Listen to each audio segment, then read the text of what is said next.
Dami pang requirements. Walang susuko sa pamilyang to. Yo guys, what's up? Kamusta? Guys, share ko lang sa inyo yung experience ko. Kasi dito mahirap talaga mag-vlog sa labas. Kailangan mo ng permit. Kasi ibang tao, mahagip mo yung mukha nila. Iniingatan nila yung privacy nila eh.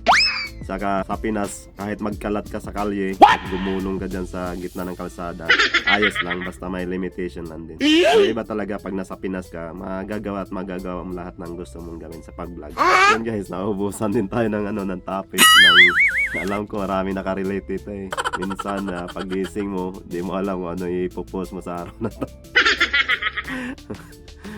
Pagod din to si Boss M eh. Dami pang requirements nung sa weekly challenge. Alam ko maraming nakarelate sa inyo dyan eh. Kasi kailangan mo i-monitor yung insights eh, para hindi magpula. Kaya guys, laban lang talaga tayo dito sa vlogging career. At anong gawin natin dyan? Wala na tayong dyan eh. Kung gusto nating kumita dyan sa vlogging career, kailangan natin magtiyaga. Ito na yung gawin nating habit. Sa umaga or pagising mo, post ka ng video. Kahit anong klaseng video. Mas maganda yung yung interesting videos kasi yung attention ng mga viewers eh, makukuha mo eh. Sana. Pero guys, laban lang tayo. Walang susuko sa pamilyang to. Alright guys, see you. Bye bye.